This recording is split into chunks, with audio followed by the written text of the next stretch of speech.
Hi everyone, Kim here, Olive City Homestead in Northern California, Zone 9B. In today's video, we're going to talk about why you should grow what you love to eat, and you definitely should. Now, when you grow what you love to eat, you're going to enjoy your whole growing season a whole lot more. From spring to autumn, if you're growing what you love to eat, you're not only going to enjoy the food you're eating from your garden, you're going to enjoy being in your garden a whole lot more. And that means you're going to be in your garden more, right? Because you won't dread going out to it and all those chores. You're going to actually see tending to these plants that are growing what you love to eat as a pleasant thing to do, an enjoyable, fun thing to do rather than as a chore. In fact, I find what happens when you grow what you love to eat is that you're excited to get out in the garden in the morning. You can't wait to see, that thing that you love. Let me pick one of the things I love. Delicata squash. Did it get bigger overnight? Did another one pop up over here? You're excited to get out there and see it. You're excited to harvest it. You're excited to prepare it, eat it. You're excited when you get so much that you get to put some away for the winter months when you won't be growing it perhaps. It just becomes an entirely different experience gardening when your garden is full of plants you love to eat. Now, why is that even a thing that we're talking about? I mean, isn't that what everybody does? Don't we all just grow what we love to eat? Well, sadly, no. Actually, a lot of us get tempted. We fall into the trap of just growing what's popular. Whether that's because we're new gardeners and we're going to the big box store and we're buying the starts that are on the shelves and they only have so many varieties of so many types of vegetables out there, or whether it's because actually it's just become a habit for us. We've always grown corn, so of course we plant corn, when really we don't like corn, but we never think about that. Actually, I do like corn. I'm just using that as an example. Or perhaps everyone online on Instagram or YouTube or Facebook, or maybe it's your local gardening club. They're all talking about this plant or that plant that they're growing, and it seems like, well, everybody else is growing it, so I guess I should grow it too, even though I don't really like that kind of vegetable. Well, maybe I will this year. Now, I'm not saying you shouldn't experiment. There's always a place for experimenting in the garden, for branching out and trying new crops, new varieties of old crops. But first, before you get into any experiments, first you have to make sure that the bulk of your garden is full of stuff that you love to eat. Now, what about your family? Well, obviously, if they like to eat something that you don't, you should probably grow some for them. But the same holds true for you. If you're the only one in your family that likes a certain something, let's say you're the only one that likes blueberries. That's probably not possible, but let's pretend. You should still grow them for you, definitely. And you may think that's a given, but for a lot of us, especially women, we tend to put others' needs and pleasures in front of our own many times. So don't do that in the garden. You're the one out there doing the bulk of the work, if not all of the work. I know. So you grow what you like to eat. One of my favorite things to do in the garden, it's such a pleasure. In the beginning, it used to feel like a sneaky pleasure, but now everyone knows about it, so it's not sneaky, is when I'm out there early in the morning watering, which I have to do because in Zone 9B it gets hot really early. And I've got to get the watering done before the sun starts beating down too hot. When I'm out there early in the morning, I have breakfast in the garden. I'm snitching strawberries and blueberries and apples off the tree and cherry tomatoes and all the little things like that I love. And you know what? If there's only 3 strawberries on my strawberry plants when they're first starting to fruit, I do not feel guilty anymore about eating those 3 strawberries. Neither should you. But yeah, we need to fill our gardens with things we love to eat. Now, there's, I think, 2 factors that are involved in what we love to eat. The one is really obvious, and it's the most important probably. It's taste. And I say it's the most important because I'm telling you, even if there's a plant that only produces, say, 2 or 3 vegetables or fruits during the summer, and you love the taste of that, well, guess what? It's worth it to you to grow it. It is. If you love it so much that you're willing to care for that plant all season just for those 2 or 3 fruits, then go for it. This might be the case, say, with some of those really big varieties of watermelon. See, now, I'm not a watermelon fan. My mother used to love watermelon. I remember growing up, she had them all the time. She didn't grow them, but she would buy huge ones, and she'd chop them up and put them in the fridge, and she would be sitting there every afternoon in the summer eating those watermelon. And I remember thinking, oh, those must be so good. And then she'd share them with me, and I was like, these really aren't that good. And they were probably good watermelon. I'm still just not a fan. But if you love them, and it's worth it to you to grow them, even if you only get 1 or 2 big watermelons off the plant the whole summer. But the other factor is production. How prolific is the plant? Or, in my case, I always think of, is the plant perennial? Because I love a perennial plant. I want my garden eventually to be pretty much all perennial and self-sustaining. Now I have what I call, maybe other people do too, I don't know. I call my sort of semi-perennial, in that they come back every year on their own. So they're not available to eat all year round, but I know I don't have to plant them again in the spring because they come back on their own. That would be like artichokes and a lot of volunteer plants that I get every year, like okra and yellow pear tomatoes and etc. So a plant that self-seeds and comes back regularly every single spring, in a way I consider that perennial. But true perennial, that the plant just keeps living all year and keeps producing all year, oh, that's my like goal plant for the most part. Now that's not to say I won't grow annuals, of course I will, but the more perennials I can grow that I love the taste of, the better. So that would be a win-win for me. It tastes great and is perennial. But the other side of the production element is being prolific. And so if I am going to grow an annual, for me, it has to taste great and it has to be prolific. For the most part. There's like 1 or 2 exceptions, okay? 1 or 2. But for the most part, if I'm going to grow an annual, for me, for it to be worth the care I'm going to have to give it, especially here where it's so hot and the season's really long, so this thing's going to keep living for a long time. So, and I have a problem taking plants out in, say, September, like right now, today, even though it's starting to look a little tired because of this 110-degree heat we're having today. Hey, it was supposed to be 112, so it's not quite there. I have a problem. I get like sentimental. Also, I know that that plant is going to be fine if I give it enough care, and then it's going to keep producing and through October, through November, some plants even into December. And I'm not talking the perennials, I'm talking the annuals. So I sort of feel obligated to give it that care that it needs so that it will be able to continue its productive life.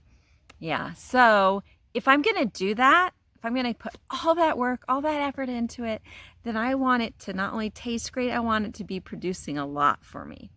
So that cuts out some things. And my only exceptions that at the moment I allow are butternut squash. I love butternut squash, the taste of it. And I think that I'll be able to get to a point where I can grow a lot of butternut squash during the summer. And my goal is to grow like 30, 35 a summer. Let me know in the comments if you grow 30 or 35 butternut squash every summer, because then I'll know it's totally doable. But right now I've only been growing butternut squash for 2 years, and both summers I've only grown 3 or 4 on a plant. So I know I need to plant more plants, obviously, first of all, but also I just wonder, is that like the limit for a plant? I don't know. It would still be worth it to me. I would still grow 1 or 2 plants, but I would realize, okay, I'm going to have to tone down my expectations. But I discovered a plant this summer, delicata squash, which I mentioned a minute ago, that is not a replacement for butternut squash, but it's also not second place compared to butternut squash. They're very similar, but also very different. They have a different taste quality to them, and I love them both. So delicata squash, I have a couple here to show you. Here is one. Okay, see the green and yellowish orange stripes. And here's another one that's a little bit older that actually grew a double and it's a little more gold. They're both hard. They both keep. They don't keep as long as butternut squash, but they keep for 3 or 4 months if you have them in a nice, well, I was going to say a nice cool spot, but I haven't been keeping mine in a cool spot, and they're still good after 2 months. They're still nice and hard. Anyway, they're wonderful tasting. I love them. They're very similar to butternut, but a little bit nuttier and sweeter at the same time. To me, I just love them. Anyway, they are prolific. For me, they grow like crazy here. I've grown so many of these that I'm just so pleased. First summer I've grown them, and I'm definitely now growing them again. This is a plant I love. It tastes delicious, and it's super prolific. Even though I can't grow it year round, and even though I'm going to have to plant it every summer, it's definitely an annual, it's worth it. Now, I'm going to take you over into the garden as we talk, and I'm going to show you some of the plants that I love to grow and some that I'm choosing not to grow anymore because I do not love them for a variety of reasons. So here is one of the plants I will not be growing again. I won't say ever, but not for a while for sure, because oh my goodness, we do not like the taste. See, it's not just me. No one in the family likes the taste of these cucumbers. So here's the plant. It looks pretty thin and pathetic. That's because I ripped about 90% of it out. I couldn't bring myself to take out every last vine. I told you I have that problem. But also I kept telling myself, but the chickens love them. Even though everybody else hates them, the chickens love them. So yeah, I ripped out about 90% last week, but I left 10%. And I think now that some time has gone by, I think I'm ready. I can rip out the rest. Because, you know, in that week, it didn't give me another cucumber. So there you go. It doesn't deserve to stay. But really, this cucumber was really bitter. And we tried it at every age, young, middle, old, all different ages, all different sizes. And it's just not a good one for us here in this particular climate. Whatever. I'm not doing it anymore. Now, my lemon cucumber plant here, does have some leaves that are going yellow, but it also has a lot of green growth that's new and fresh that's coming out, and it's still producing tons of lemon cucumbers, and they turned out to be a real, I think there's another one down there. Yes, there is. So there's at least 2 on here right now. I tried to get my fruits and vegetables off of my plants the minute I see them. So there's not usually a lot, or the minute I see them ripe, there's not usually a lot waiting on the plant. I don't like to do that because they are a lot more productive. If you take the vegetables off right when they're ripe, your plant will keep producing. And this particular lemon cucumber has produced a ton this summer. Here's one of my absolute favorite plants. Tastes totally delicious and is super, super prolific. And it is totally perennial in the truest sense of the word. I eat this plant year round. This is, September 5th.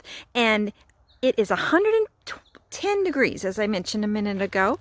And yet this plant looks super good. And it's a brassica. It's supposed to do its best in the cool winter. And it does. I will say that, because these leaves are only as big as my palm.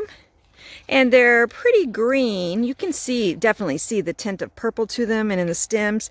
But in the winter, these leaves get huge, just huge. And the whole plant bushes out. It grows. Right now it's about 6 feet tall, but it grows about 8 to 10 feet tall. And then I prune it back in the spring, of course. But it tastes so much sweeter in the winter.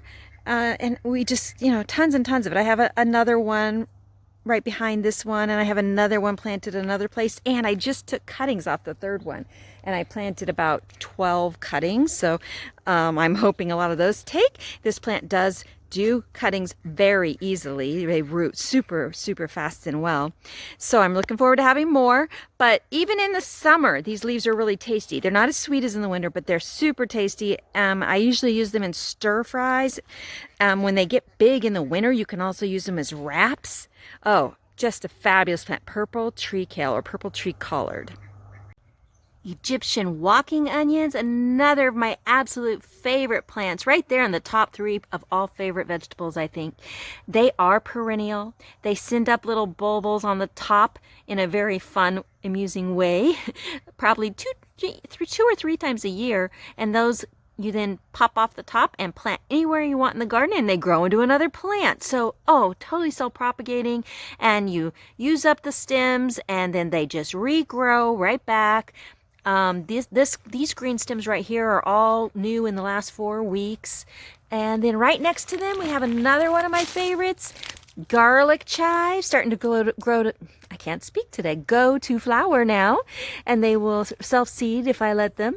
Or I can save their seed and plant them elsewhere. The chives are still great to eat, even when there's flowers on them. So delicious. I use chives a lot. I first used chives when I lived in China about 25 years ago for several years, and they used them a lot there as a vegetable. They use them like, kind of like we use chopped up cabbage, and I love the taste of them, and so, yeah, I'm growing them in several places now. Super easy, super prolific. So I mentioned I don't like watermelons and large melons, but I do love small personal size melon. Now this one is like a baby melon. It's so tiny. It's only half or even a third the size that these usually get. This is a green nutmeg melon. I know it looks like a cantaloupe. It is a variety of cantaloupe, but the inside of it, instead of orange, is green, and it does not taste like a honeydew. When you cut it and the rind is gone, people sometimes think it is a honeydew, and they're surprised because it's actually super sweet, sweeter than any cantaloupe I've ever had. And like I said, this is the first one I've seen that's been this small, probably because of the heat. Usually they're twice this big. About the size of, bigger than a large softball, just slightly bigger than that. And so it's a perfect personal size melon, and it's a super prolific plant as well.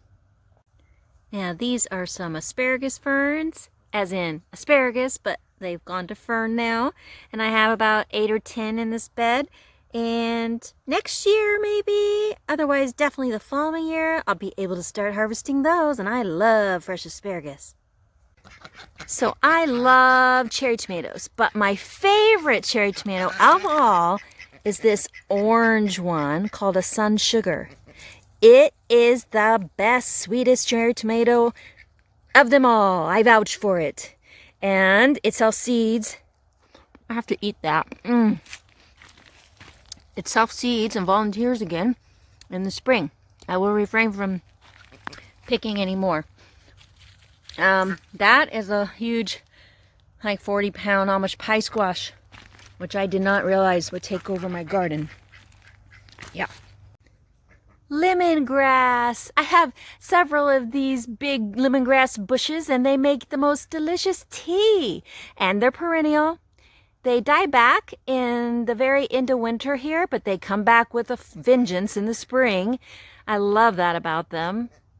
Another definite, I love to grow this because I love to eat this plant, or I should say category of plants, are my herbs. So sage and oregano, which I can't let this one go to flower because I love these flowers. And contrary to what a lot of people say, I don't find it takes away from the flavor of the oregano leaves that are still on the plant. And in addition, I have not found it stops the plant from regrowing, but there's still tons of new growth coming from this plant. Sorrel, thyme. No, this is not thyme. I don't have my glasses on right now. They were bothering me. This is savory, winter savory. That's really good.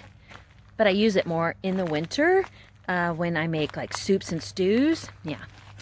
Okay, basil. Everybody knows what that is, and I'm getting better about taking the flowers off so that it gets fuller. And so I did a lot better this summer, and I'm going to keep working at that to make that a real habit of mine. So I have lots of full basil plants. Now basil's the one that doesn't. It's not perennial for me. I'm going to try to do a greenhouse this winter, put one together, and then I'm going to try to keep basil going year round. My other herbs are all perennial. Thyme there. There's, by the way, walking green onions everywhere. This oregano here, different variety than the last one, but it even longer flowering stems than that one until about a week ago. And I cut them off finally. The flowers had died back. And you can see it's just full of fresh green growth. But that was there when I cut them off. These are the stalks I cut off the flowers from. And so I have not had any pause in production, and I've been using it all year. Some more time. That one looks like it needs a little more pruning or something. It hasn't liked the hot weather. But yes, hello chickens.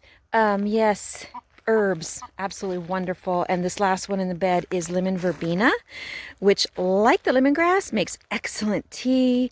And you can take cuttings from this. They root really well, and get yourself some more plants. Another thing I absolutely love is fruit, and I have a lot of fruit trees. I have about 52 or 54 fruit trees and 6 nut trees, which I love also. So my goal is to grow as much fruit and as many nuts as possible of the varieties I like. So citrus, absolutely wonderful for you in so many ways, and have been learning for the last 3 years how to grow citrus, how to make the citrus trees I have thrive. And it's been a learning experience, and it's finally paying off. And I have a tree here that's just loaded with lemons, and that right there is my very first yellow lemon. I'm so excited. I also have lime trees, which I love for so many reasons, and one is to use in margaritas. And I have kumquats and tangerines, and I have oranges, and I have a grapefruit, and yeah, I think I'm missing something. But anyway, citrus, definitely high on my list of wonderful plants that once you get them thriving, you've got fruit pretty much year-round, really healthy.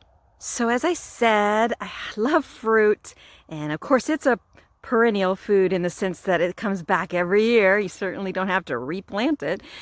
It doesn't give you food in the winter, but in a sense it does, because it gives you so much in the summer that you can put it up. I have so much in the way of peaches in my freezer right now that I harvested in July and into the beginning of August, and I'm going to be able to make peach cobbler or peach syrup for my pancakes all winter.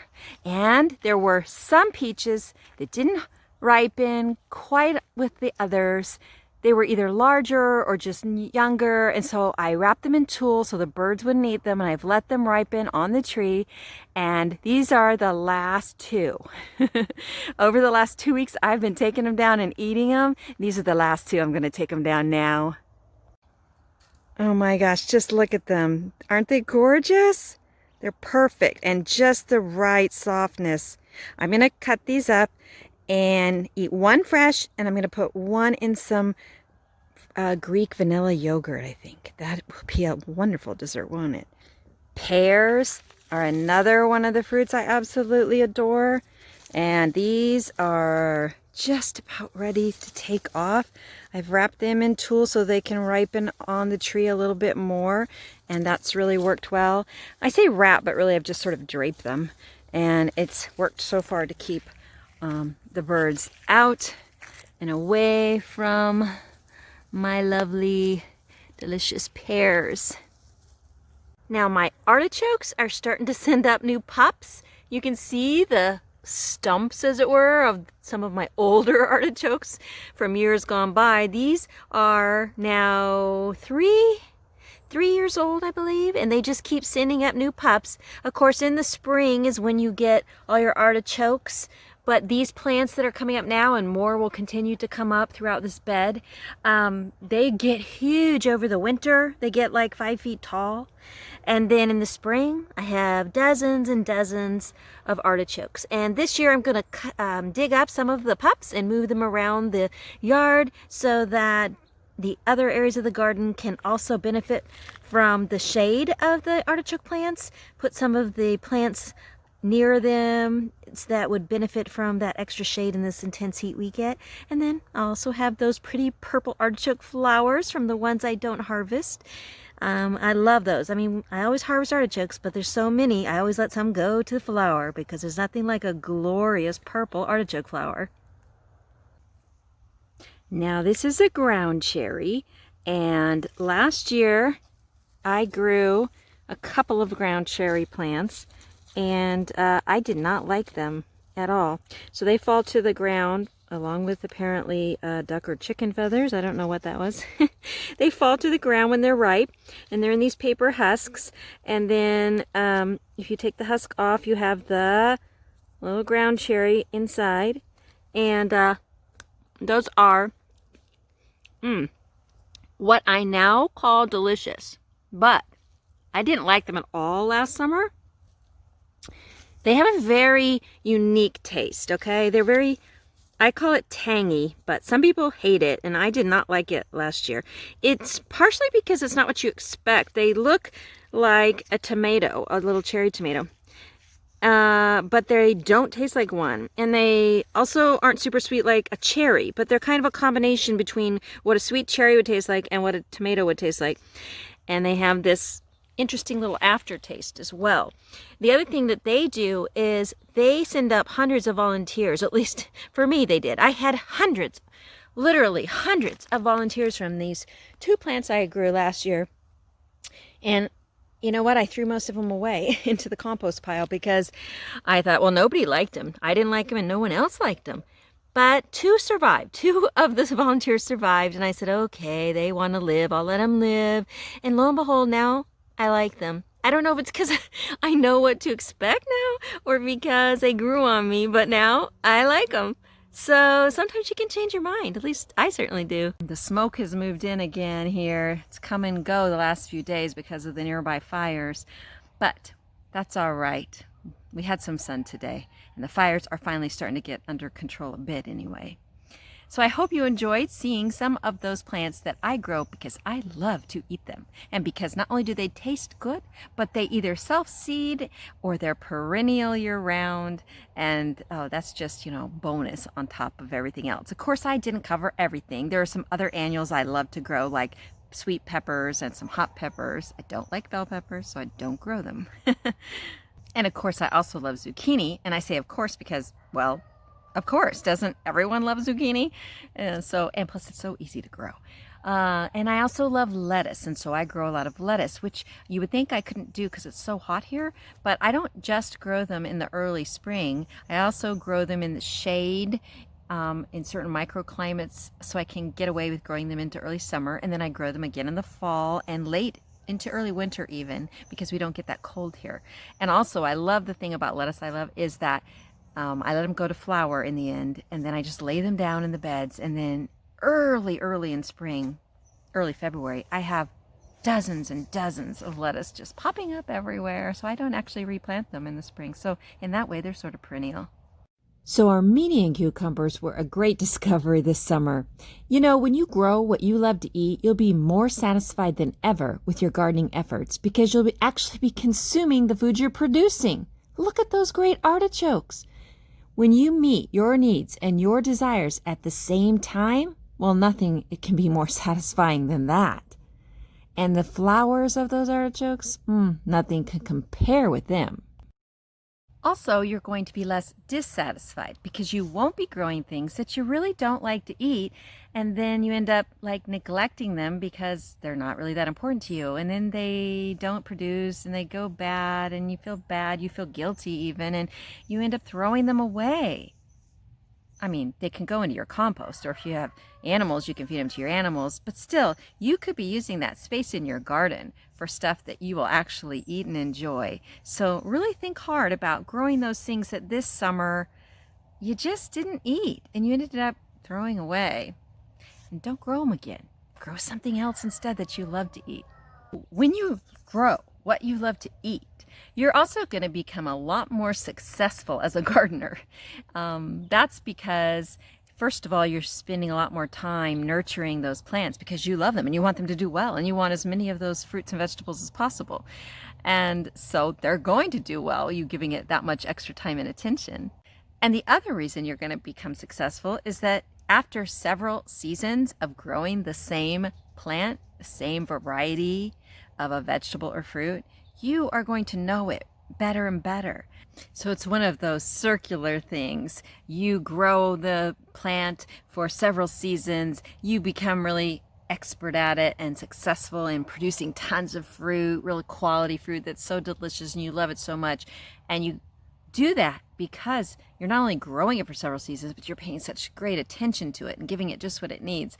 And then that leads to you knowing even more about it. And that leads to even more great production. And it just keeps increasing and spreading, because your knowledge of this plant or that plant inevitably spreads. It has something to do with your knowledge of all plants, because they're all similar in some ways. And you just gradually will become a much better gardener. And people around you will see your increasing expertise, just your increasing knowledge, really, and your increasing passion about gardening, because you are going to become more passionate about it as you're more and more successful, as you bring in more and more of the produce you love to eat and learn to discern and weed out, no pun intended, all the stuff you don't want growing in your garden, taking up valuable space where you could be experimenting. I mean, it's not just growing what you love to eat, it's also the joy and fun of experimenting in the garden, trying new things. But everything you experiment with will not turn out to be something you love, and that's okay. Something will. You're going to discover something. And my goal, personally, is to discover something every summer, something new, at least one thing that I love. And this summer, I discovered 2 new things: delicata squash, like I mentioned before, and Armenian cucumber.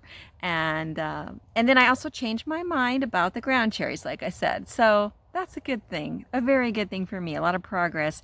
And yes, my passion as a gardener has grown. And I think that if you concentrate on growing what you love to eat, your passion, your success will grow as a gardener, and you will be happier than ever in your gardening experience next year.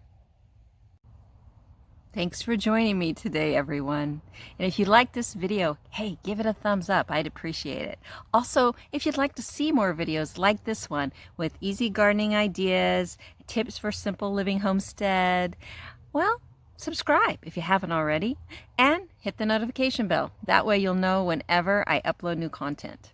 And remember, you can garden and live your way and create the life you want. Have a great weekend, everyone.